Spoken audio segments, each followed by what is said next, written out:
So, for instance, someone might say, Obama has argued that we should accept this healthcare overhaul and it should be fully funded. But all that Obama really wants to do is foist communism on us.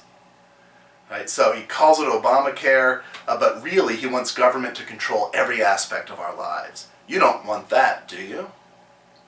Well, that's really not Obama's position.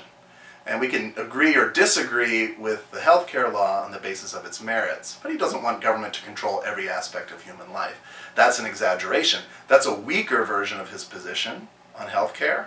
It's easier to attack, and so the person who uses the straw man fallacy will say, oh, this is what Obama really wants to do, and it's easier to attack that than the real program. Someone might say, you know, the teacher said that we should lower our voices. All that teacher wants to do is silence us because she has no respect for kids. She really wants kids to be quiet at all times and have no autonomy whatsoever. That's ridiculous.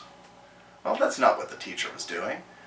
I agree, it's ridiculous. If kids should never speak and have no autonomy whatsoever, that sounds abhorrent.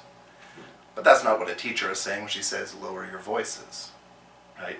It's much easier to criticize a position of not allowing children any autonomy than it is to criticize a position that you should have lower your voice so that you don't disturb other people. So those are some examples of a straw man fallacy. Rather than using the strongest version of someone's position, you use a weaker version and then attack that. Now another fallacy, which is pretty interesting, that falls under the fallacies of relevance, is a fallacy called missing the point. Now with a missing the point fallacy, a person puts together some premises that would naturally lead to one conclusion. But that's not the conclusion that the author writes or speaks. The conclusion is a slightly related conclusion that actually is not supported at all by the premises. And so there's sort of a sleight of hand at the end of the argument where you're expecting one kind of conclusion. Instead you get a slightly related conclusion, and you're kind of tricked into thinking that that conclusion was supported by the evidence, but it's really not. So for instance, you might say, in our neighborhood we've had a rash of car break-ins that has gotten worse and worse from month to month. Clearly it's time to reinstitute the death penalty. Now, if you think about that, the death penalty has nothing whatsoever to do with car break-ins. We don't sentence car radio thieves to death. So you might be tricked though into thinking that a decent argument has been given for the death penalty, because the death penalty has to do with crime, and car break-ins are a form of crime. And so if you're not listening carefully, you might just, especially if this is one of a number of arguments kind of mixed together, you might find yourself thinking, yeah, we should get tough on crime, we should get a death penalty, when actually no good evidence has been given for that conclusion. Now, what argument, anytime that you have this missing the point fallacy, you should be able to identify what a good conclusion would be. So something like this: we've been having break-ins, car break-ins in our neighborhood, it's been getting worse, month after month. Clearly we need an increased police presence in our neighborhood. Or clearly we need to start cooperating with the pawn shops to make sure that they don't buy any stolen merchandise. So these kinds of conclusions are related to the premises, but we need to reinstitute the death penalty is not. Another type of argument along this line might be, a certain number of deaths are caused every year by drunk driving. A certain number of cases of child abuse are caused by the overuse of alcohol, and a certain number of deaths come about through alcohol poisoning every year. Clearly, we need to outlaw alcohol. Now you're going through those premises and you're thinking, yeah, that makes sense, that's bad, that's bad. You get to the conclusion, well, the conclusion's not supported by the evidence. Outlawing something because there are bad things that happen from its use? Well, almost every consumer product leads to various sorts of disadvantages and deaths. Now, if you had said, we really need a comprehensive study of what can be done to lessen alcohol-related deaths, that would be a good conclusion to that argument. But we need to abolish alcohol is not supported by the evidence. So those are two examples of arguments that miss the point. They miss the point because the conclusion is not the one that would naturally flow from the premises, but something slightly related and yet unsupported by those premises. Okay, I want to talk about one more fallacy and then end with a few reflections on the fallacies of relevance. The last fallacy that we'll talk about today is called the red herring.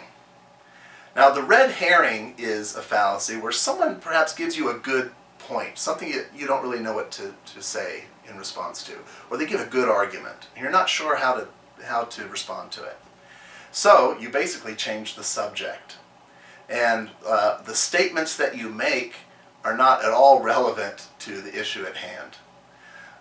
So rather than deal with someone's argument on the basis of its merits, you go off on a tangent and you totally change the subject.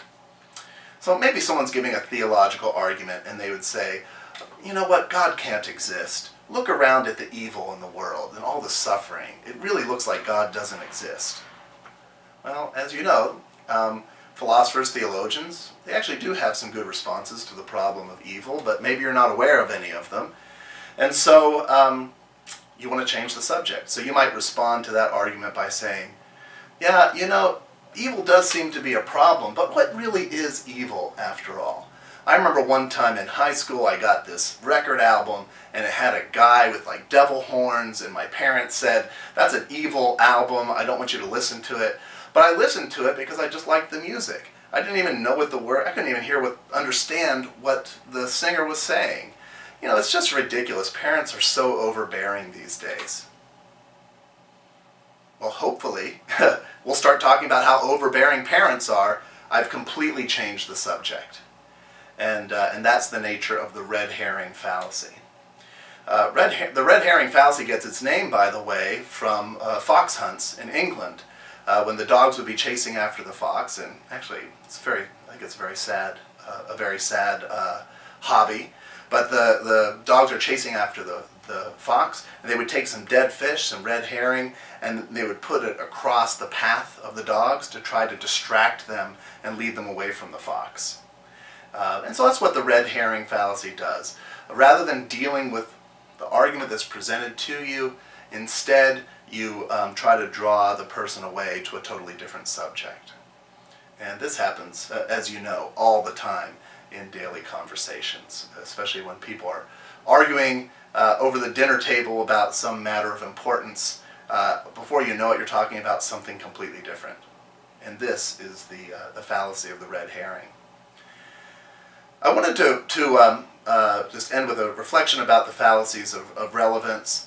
All of these fallacies have the same thing in common, and that is that there are certain psychological tricks being used. Sometimes it's purposeful, sometimes it's accidental, but there are various sorts of psychological tricks being used in order to avoid dealing with the real merits of the issue. And so in various sorts of ways, these fallacies are ways in which we avoid dealing with, in a careful way, with reasons and with arguments. I also want to point out there are three different fallacies that I've mentioned in this talk that have a similar sort of structure, and that is they have a two-part structure. And so when you're reading a passage and trying to determine what kind of fallacy it is, remember that there are these three fallacies that have a similar structure, and they're different from the others in this way. The structure for these three fallacies is that first someone gives an argument, and then there is a fallacious response. So the first kind of fallacy that we discussed that falls into this category is the straw man fallacy. So someone gives an argument or has a position. Rather than dealing with that position, we erect a weaker version of the position and attack that. So you notice there's two parts there. Someone has given a position, and then we respond in a certain way. The red herring that we just talked about is similar. someone gives a position, and then we change the subject. So there's a two-part structure to that fallacy. And finally, we have all the various forms of the ad hominem. Someone gives an argument, but rather than dealing with the argument, we attack the person.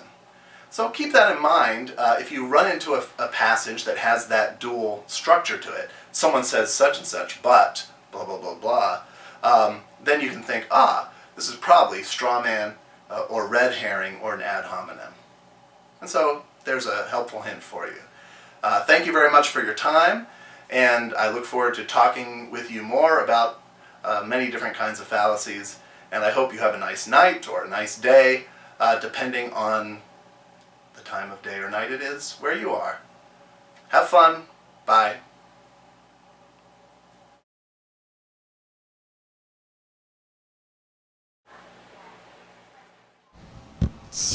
I'm a cruel monster.